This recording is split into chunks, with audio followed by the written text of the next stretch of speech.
Hey everybody! I am finally on time for a change, y'all. I'm trying to do better as a YouTuber, okay?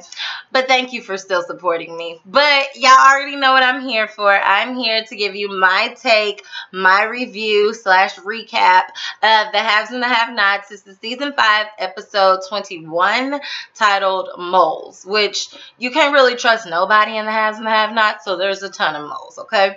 But before we even jump into it, if this is your first time to my channel, please go ahead and click that subscribe button. I promise I will give you good commentary on some of your favorite shows, just like this one. And for my returning subscribers, thank you so much for your continued support. I really appreciate it. Okay, now the reason why we're here, click that like button and let's begin. So, this episode starts off where it left off with Benny. He's being arrested. The police officers tell him that he's under arrest for assault, robbery, and attempted murder at the bar. So, of course, they're arresting him based off of the video footage they saw of him leaving the bar and off of one person's description who wasn't actually there when it happened. So, of course, this isn't going to be enough evidence to stick, but Benny's going to need a good lawyer. So, they take him outside, put him in the police car. He's somewhat resisting arrest. At this point, they decide to, check his pockets to make sure he doesn't have anything on him. Unfortunately, he does have a stack of money on him. Now, this stack of money was the same stack of money that he took with him to the police station, not the police station, but to the bar, to Uncle Vinny, so that he could return the money back to the Malones. However, that's when he found Uncle Vinny just leaking, okay, leaking blood everywhere. So, this makes him look like even worse, like he might have robbed the bar or something. So, that's not going to help, and now he got more money missing. So whatever the case, of course, Hannah and Candace are freaking out. They're telling him not to resist, and the police finally get him into the cop car. So after they leave, Candace has no choice but to converse with her mother. But she refers to her mother as Hannah because they're both rude and disrespectful to each other, to be honest. So Candace is asking Hannah, what happened? Why are the police even here? What are they talking about? Assault, arrest, attempted murder. What's going on? Hannah refuses to tell her anything. Excuse me. So Candace is like, I want you to tell me because, maybe I can help. Hannah's like, no, you need to stay far away from it. She said, well, that's my brother. I want to help him. And Hannah was like, okay, you need to stay away from him. The only reason why you want to help him is because you want to get him out so you can get your hands on that money. I told you I'm giving it to the FBI. Candace is like, girl, you so stupid. I didn't commit no crime, okay? You cannot give the money to the FBI. And I'm like, girl, I mean, you kind of blackmail somebody, you're scheming and scamming, I'm sure that can stick. The money doesn't belong to you. But whatever the case. And so Hannah refuses to give her any information, and Candace was like, okay, if you don't cooperate, if you don't give me the money, I'll make you give me the money. And then Hannah was like, well, I'd like to see you try. And Candace was like, okay, I have my ways. So then she leaves. So we know Candace, she about to go toe-to-toe with her mama because she about tired of her, okay? So next we have Erika, y'all. Now remember, last week's episode, Erika, she was ovulating, okay? She is trying to put a bun in the oven. She is trying to secure her lifestyle, okay? She figures, hey, if I can get a baby out of this, I'm going to be set. I don't have to work for Candace. I don't have to work for nobody. And she might really want to happily ever after with David. I'm not sure at this point. But whatever the case, David comes home after being stressed out from going to Veronica's house, slapping her, going to go look at his condo tore up, then going to go talk to Jim about pimp slapping Veronica. He is just tired, okay? He comes home. Erika has her hair up in a cute little bun, which I like her in the bun look, okay? So at this point, she has the bath water drawn. It's a really nice big white bathtub with some rose petals inside, trying to be all romantic and stuff. And so she basically she said she wants him to relax. She ran some water for him. She gets undressed. He gets undressed in 2 seconds. Dang, You just have on sweatpants or something? Whatever. So they get into the tub and he looks stressed out and she's like, I just want you to relax. And he says, okay, but only after I tell you this one thing. And she says, okay, what's that?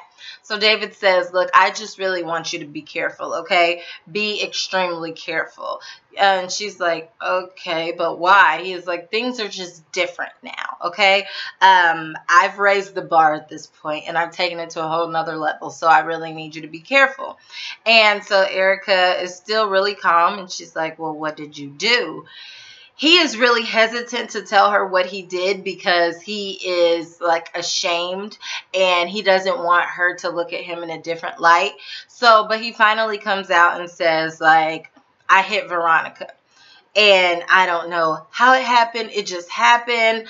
Erika is like really calm when really he don't really know her life. Like she don't care about that. We all know Erika was probably like laughing or like her heart was smiling on the inside because she can't stand Veronica. Okay. So then she asked him how it happened and he's like, I don't know. It just happened. Like I went over there to confront her. She started like calling me out of my name. She was like, kept putting her hands on me, hitting me, slapping me. And then finally it just like happened out of nowhere. And I feel horrible because I was her husband for years. I protected her. I loved her. I cherished her. And now I've put my hands on her. Like the total opposite. And so Erika was just like, it's okay. You know, you lost it for a second, but you just have to forgive yourself. And David doesn't realize the type of person he's dealing with in Erika. Erika, pause for a second. Erika was the exact same person who was in cahoots with War and set up War to kill. Well, she set up Candace to be killed by War. It didn't happen that way. It didn't go down that way. But in other words, Erika don't care about some woman being slapped around or even killed at that point. So come on now. Erika is not going to trip.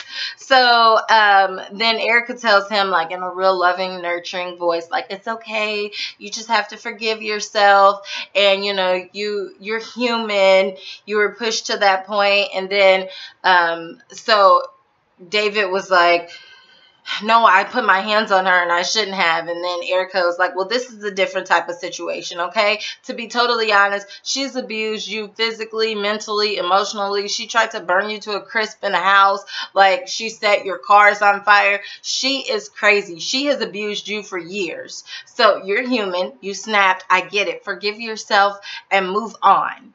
And so at this point, he's in the bathtub and like he starts crying. Like he is extremely vulnerable in front of Erika, which lets you know the extent of his feelings for her.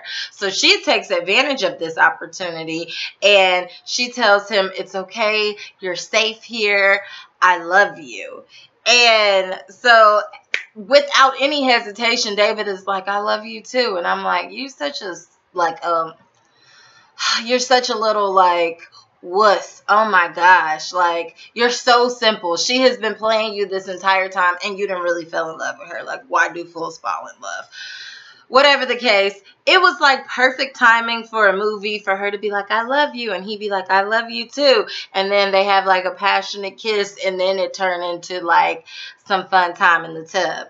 No, y'all, this was so weird to me. And maybe I'm the only person that paid attention to this. But like, she said, I love you. He said, I love you too. And the next thing you know, like she was like a bunny rabbit on top of him. And like, there was not even a kiss. Like, it didn't even feel like a loving moment. It was just like, okay, let's make this baby. So yeah, I don't know. If y'all paid attention to that, let me know. Or maybe I'm tripping, but it should have just flowed a little better right there. But anyways, then we have Veronica. So Veronica is at her house. She's on the phone.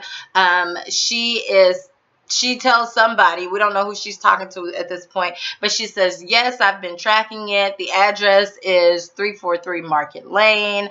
Okay, I'll meet you there. What time? Okay, great. And then she gets off the phone. So, of course, Veronica ain't got no friends. So we can only assume that remember a few episodes ago, she went and talked to that judge and she told the judge that Melissa was unstable. We know that she's tracking Jeffrey's phone and she's tracking Melissa's phone. So I think that she's setting up Melissa for people to come out there and basically get Melissa checked out so they can check her into like a psych ward, basically, so she can be committed. So anyway, she gets off the phone because the doorbell rings. Doorbell rings. A guy comes in that we've never seen before, but we quickly find out that this is one of Derek's like partners in crime from his past life. Okay, so this is like one of the people that were on the list of hitters that Derek gave to Veronica.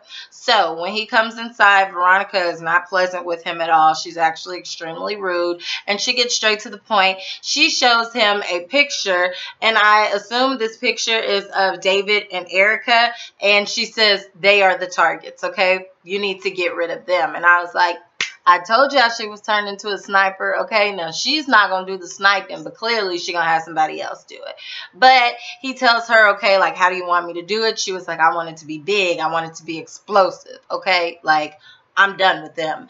And then he's like, okay, cool. So you going to give me my money? Like, I'm going to at least need half of it right now. She's like, are you serious? Do you not know that he hit me? And she is still like extremely stuck on the fact that he hit her. Like, she is like, he needs to be done with, okay? So this point, she gets money out of her purse and literally just throws it at him and says, is that enough? And he was like, okay, this will get the job done. I don't know how much it is, but it looked like a stack of something. So she's really excited about that. He tries to flirt with her a little bit, and she's like, boy, you ain't even got enough money to deal with me. Get out of my face. I'm flattered, but no. And he leaves out. Okay, so then we have Veronica still in her house, and her little boo thing, RK, calls her. He is dedicated to his job, okay? Candace gave him one mission with Veronica, and one mission only, and he is determined to accomplish that mission. So he calls her. He says he wants to see her. Veronica is like, look, I'm not interested in being anybody's sugar mama. You need to go find somebody else, okay? I got bigger fish to fry. Click. Okay, so she gets off the phone. So now we see RK at the bar. He's talking to Gia at the bar. And he's basically like bragging about how like Candace set him up with like this older woman.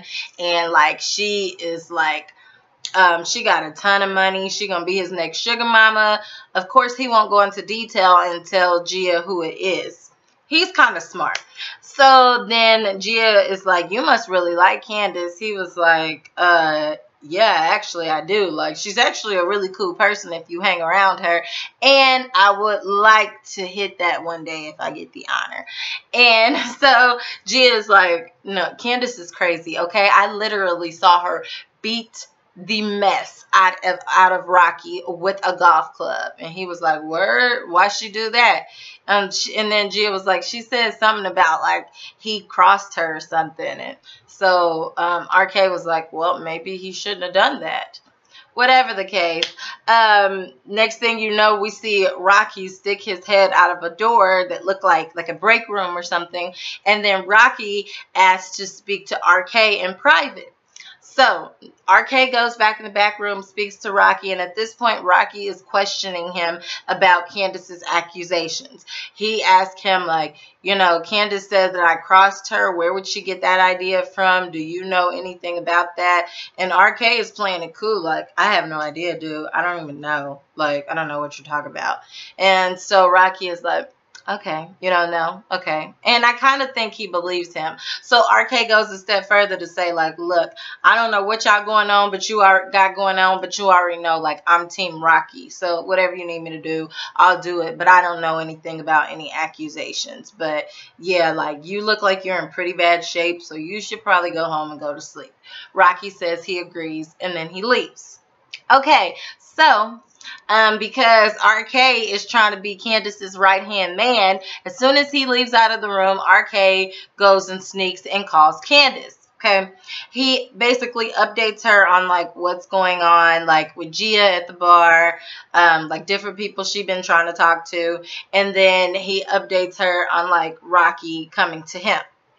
So then so Candace tells him, like, okay, I want you to talk to Gia because I need you guys to make some money together. And there's a convention coming in town. It's a men's convention so you guys have more than enough opportunity. I need some money because I need to get out of town. And I also need you to find Big Mike and Sammy for me because I'm going to need some muscle to handle the situation. And so RK says, okay, well, what's the situation? She said, my mother. And I was like, oh, you about to have Hannah handled? Well, I don't know how that's going to work because, you know, Hannah, like, she just runs her mouth a lot, okay? She will literally go straight down to the police station and say, my daughter is Candace Young. She lives here. She hides out here, here, here, and here. She associates with these people. My son may be in cahoots with her. She sent this person and this person to come and handle me and take care of me. Like, she will literally, like, run her daughter down to the police and turn her in. So if you're going to have somebody handle Hannah, then you may as well kill her. Do y'all think that Hannah can die in this show? I don't think so. I think she's a link to a lot of people's characters, so I don't think she can die. But let me know what you think. Anyways, so RK is shocked, like, dang, you gonna do that to your mama? And Candace is like, yeah, it is what it is. Call them now.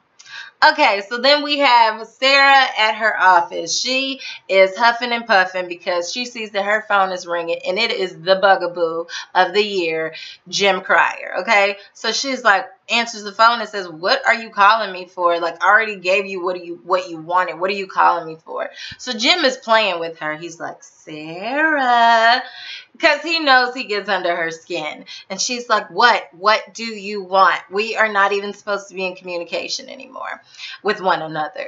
And so he basically says, like, look, I just want to make sure there's not any more evidence. She says, no. He said, now, are you sure? Because you know I don't like surprises. And then Sarah's like, well, you have the main piece. He said, no, I don't want the main piece. I want all the pieces. You get all the evidence to me.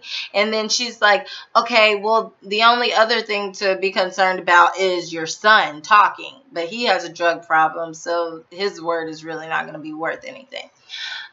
So then Jim says, okay, well, I can handle my son. So Sarah automatically assumed like he was going to kill his son. Jim is like, what type of person do you think I'm a madman? I wouldn't kill my son. And I'm like, Jim, you are a madman, okay? You just happen to love your son. The next thing you know, Sarah does update him. She says, well, you know, there's an escort that you're seeing at this bar.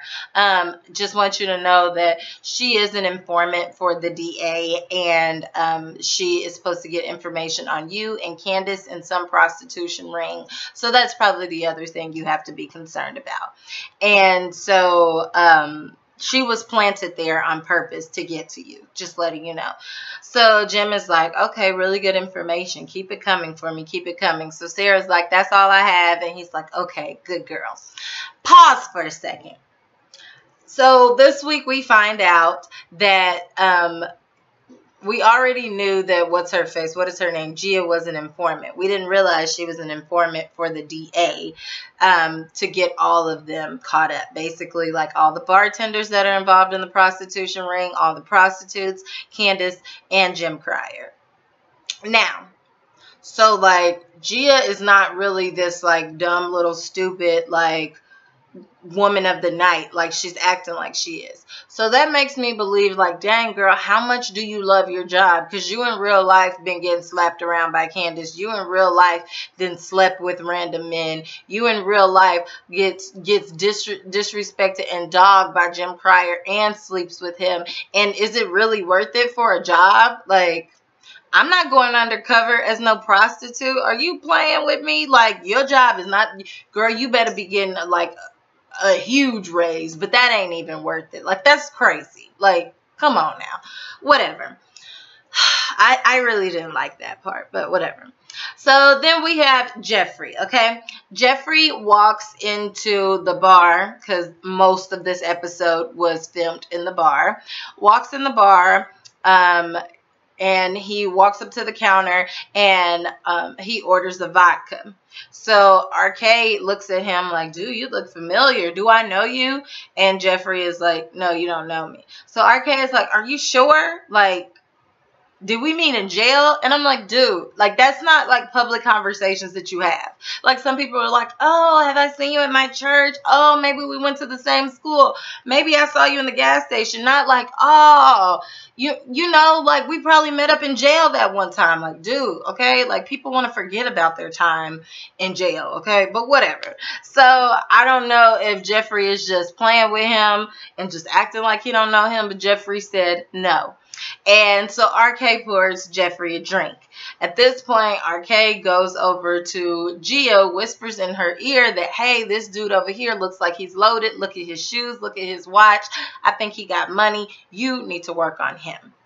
Okay, so then Gia, as thirsty as she is horrible at this job. So clearly, yeah, this is not her real job. She goes up to Jeffrey and is like super thirsty, trying to pick him up in the bar, and like basically trying to like flirt with him and have small talk. And he looks completely uninterested, but she doesn't catch on. So then she puts her hand out and says, hi, I'm Gia. And he turns around and says, hi, I'm gay. Oh, no, she says, hi, I'm Gia. And then she says, and you are? He said, I'm gay. And she was like, oh, okay, nice to meet you, gay. And so he's like, no, like, I am gay, as in uninterested. And I was like, pause, hold up, wait a minute. I'm going to have to use that in public. Like, that was really clever. Like, oh, nice to meet you. What's your name? My name is uninterested. Thank you. Have a great day. Anyways, yeah, I really like that part. But Gia was like, oh, well, a girl can be hopeful, okay? Then she walks away and she winks at RK. Winks at him to basically let him know, like, he ain't into me, but he'll be into you. So RK goes up to Jeffrey, apologizes for Gia's behavior, says like she hits on guys all the time here. I don't think she's like an escort or anything, but she's just really thirsty, okay? And then so like he basically like he assumes that Jeffrey is married, and Jeffrey is like, no, I'm not married. Actually, I'm gay. And then so RK says, oh yeah, I thought so. And so Jeffrey is like, what do you mean you thought so? And I'm like, Jeffrey, why are you offended? Like, you are gay. And so RK is like, well, my gaydar went off when I saw you. So then Jeffrey is like, well, are you gay? And he was like, yeah. But he didn't say it in a very convincing manner. But Jeffrey's not catching on right now because he's stressed out. And so RK says, well, I think you're cute. Are you seeing somebody? So Jeffrey is like, are you flirting with me? Jeffrey always has people come on to him. Like, he never comes on to people, but people are always approaching him. So then RK says, yes, I am flirting with you. And Jeffrey was like, okay, I'm flattered and all, but I'm not in the mood. So RK says, well, maybe after a few more drinks, you will be. Okay, so in the same bar, we have Jim walk up to Gia. At this point, he knows exactly who Gia is, but Gia doesn't know that he is privy to this information, okay? So basically, he invites her up to her room, and she obliges because that is her job, okay? So then we see Wyatt. A nurse comes into Wyatt's, like, padded room he has, and he tells the nurse straight up, like, I need a fix. And she's like, really nervous, you can tell, and she's like, I'm sorry, I can't do that. And then she's like, okay, well, he says, well, get me out of this jacket. She's like, I can't do that either. And then she just like hurries up and leaves because he's rude and disrespectful. The way he talks to them is extremely condescending. So then at that point, Wyatt is not the most loved person in the building because he's rude. So it wasn't hard for Justin to convince one of the nurses to let him into the room to talk to Wyatt. Okay, so when he comes in there like a snake, y'all. Like, he is like the serpent in the Garden of Eden, okay? He comes in there and he has drugs on him, heroin, and it is offering it to Wyatt. Basically, like, you got candy like dangling in front of a baby. And I thought, like, Justin, you have gone to all-time lows. Like, even Veronica hasn't done this. Now, Veronica did get him, like, raped or something in jail. But, like, you know that he's, like, coming off of, like, his high and he's going through withdrawal. And now you come and bring drugs in there. Horrible. So Wyatt is trying to resist at this point. Before Justin even pulled out the drugs, he asked him, he was like, hey, I can take my belt off. We can hang it up. You can hang yourself right here because I heard you wanted to die anyway. And I'm like, Justin, this is horrible. So, and rarely do I ever feel sorry for Wyatt, but in this moment I kind of did, because like this is like a battle, a struggle for him, an addiction, and literally Justin is holding it in his face. He's like, and so Wyatt tells him like, I don't know why you're doing this to me, like I'm not gay, I don't want Jeffrey. And then Justin was like, right, just like I'm not gay, right? And because, you know, Justin still says to this day he's not gay, although he loves Jeffrey. He sleeps with Jeffrey and he wants Jeffrey to move in with him and live happily ever after. But whatever the case, Justin is like, look, I can tell that he loves you, the way he looks at you, the way that his face lights up when you call, and you're stopping me from being able to be with him and have him 100%. And I'm like, dude, you're stopping it, okay? Because you're like crazy, and Jeffrey doesn't want to deal with crazy, okay? So whatever the case, Justin is trying to get rid of Wyatt, and Wyatt is literally sweating at this point, okay? I'm sure his heart is beating fast. It's a lot of pressure, peer pressure, when Justin is just sitting here with this drug. And he even tells him like, I can like put some, I got a needle, I could put it in your veins, I could put it in your feet. There's a lot of ways it can get to you. And then so Wyatt is like, no, because you're trying to kill me. And then he was like, Justin was like, well, would it be that bad? And then Justin actually pulls out like some type of spoon or metal thing, gets like a lighter, has the drugs, and is literally heating it up and cooking it so that he can give it to Wyatt. And that would be involuntarily because Wyatt keeps refusing it. Well, perfect timing. Just when Justin was about to do it, the nurse walked in and was like, oh, you're not supposed to be in here this long. Well, Justin was really quick. He was able to hide the drugs really quick so the nurse didn't see what he was doing. And the nurse was like, you got to leave out now. And so at this point, flip the script. Wyatt was like, no, he's my friend. Can he stay a little longer? And I'm like, Wyatt, this is so disappointing. Basically, Wyatt was trying to resist, but he wanted those drugs. And that's why he wanted Justin to stay, because he was 2 seconds away from getting like that fix that he needed. So Justin was like, well, I'm gone now. Bye. So Wyatt is once again stressed out, and Wyatt's character is not going to be able to keep going at this rate. Something is going to have to change. I'm actually tired of not seeing growth in his character. Either there's going to be growth or he's going to have to die, because his character goes through the same cycle over and over and over. And I know that's how real life is, but it's almost draining to watch. Okay, so then we have Gia and Jim, okay? So they walk into his room, and Jim gets straight down to business. Like, look, I already know who you are. Tell me everything you know about Candace Young. And so Gia is like, I don't know what you're talking about. He said, girl, don't play with me. I already know you're an informant for the DA. So tell me everything you know. What have you told them about me? And she said, well, I didn't tell them anything about you because you haven't told me anything. And he was like, great. And he was like, have you been wearing a wire? She said, no, you've seen me naked. You know I didn't wear a wire. He said, well, why not? She said, well, they wanted me to get you comfortable first and then start wearing one. And he's like, that could work in my favor. Okay, and she's like, you know what? I don't even want to do this. I'm just going to leave. He was like, no, honey, you signed up for this game. Okay, you want to play with the big dogs. We're going to continue playing this game, but there won't be any money left for you on the dresser anymore. So you can go ahead, turn around, bend over. Let's get to business. And at this point, she's like, no, I don't want to do it. I don't want to do it. But of course, like, Jim is like turning into like some like weird, like, he's just so like forceful and aggressive, and he likes for girls to resist because he does the same thing with Sarah. So like Jim, he needs to be under the jail, okay?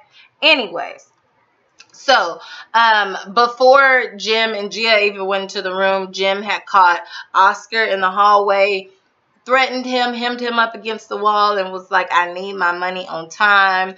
And Oscar is like, I'll get your money, okay? I'll get your money. Straightens himself up and walks away, okay? He's looking for Candace because he wants this money. Okay, so then we have Hannah. Hannah is down at the police station in the waiting room. Of course, she's waiting for Benny because Benny just got arrested. perfect timing, Catherine walks out because she was in the police station. So Hannah updates her good girlfriend, okay, her sister friend, on everything that's going on with Benny. And at this point, like, Catherine is just like, she's pretending like she's hearing it for the first time, but she already knows what's going on. So Marty, which is Hannah's lawyer, is on his way down to the police station right now. So Catherine leaves out, couldn't get to her car fast enough. As soon as she got in her car and shut the door, she literally started like sobbing, breaking down, crying. And I saw from the comments from my video last week, someone said that like that $8 million that's in Benny's account and Hannah's account, that's actually Wyatt's money. They wouldn't be shocked if Wyatt's inheritance money, they wouldn't be shocked if Catherine allowed them to keep that, because Wyatt doesn't need it. Like, he will destroy himself. And I agree with that. Catherine pretty much just wants a way out of this. Like, it's a never-ending circle, especially with Wyatt and this drug problem and him messing up and them being his crutch. And now he feels like he's ruining the lives of, like, the people that she truly does, like, care about, and they're good people, like Hannah and then Benny, knowing that Benny had nothing to do with it. So she's just breaking down. Like, she can't talk to anybody about it, and she doesn't know what to do. So then we have RK back at the bar. RK is still giving free drinks to Jeffrey because he's telling him, like, basically, when I see something, I go for it and get it, okay? You're what I want, so I'm not going to stop trying. I know what room you're in, so you can go upstairs to your room, but I'm just letting you know I will be there on my break, and we can have a little fun. Jeffrey, don't even argue with him. Jeffrey just walks away, like, okay. Because if you're persistent with Jeffrey, you'll get to him, like, easy. Okay, so then Candace calls RK. She calls the bar phone, and she calls him, and RK is updating her on, like, what Gia is doing, because Gia has just gone upstairs with Jim Cryer. Candace asks, like, have you seen Oscar? No.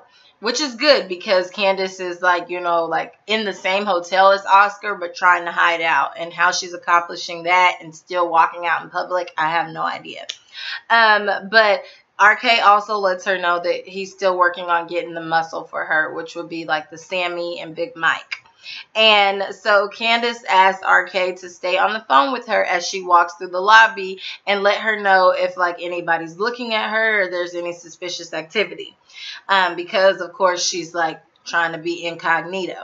So RK was like, okay, yeah, go ahead. I'm watching you. But do you want me to walk you to your room, like, for extra security? And she's like, no, I think I can handle it. And I'm like, girl, you should have took that extra security, okay? Because Oscar is on you, okay? He's looking for you.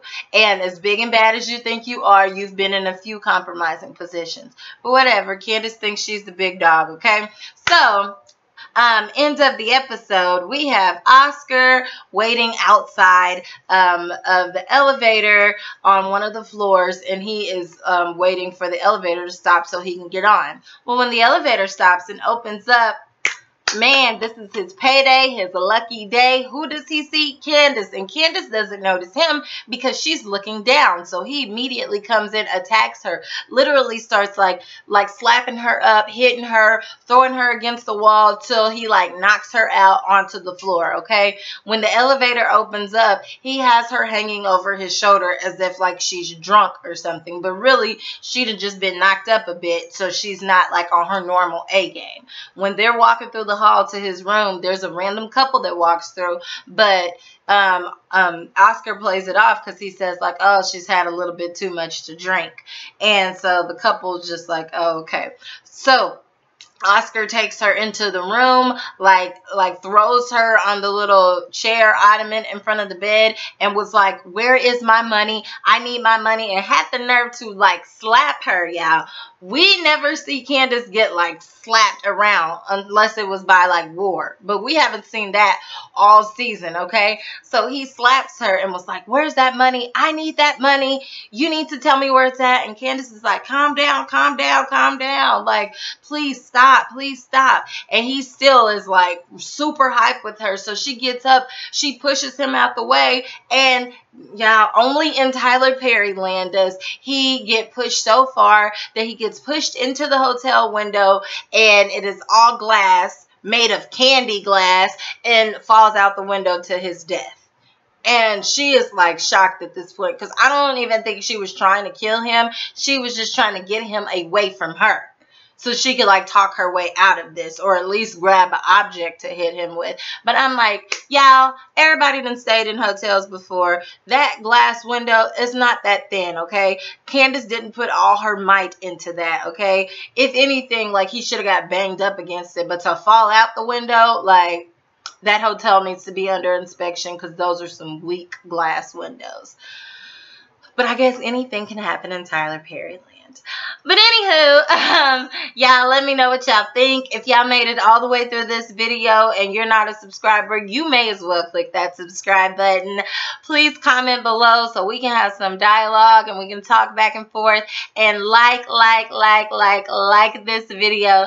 Thank you so much for watching, and until next time, holla.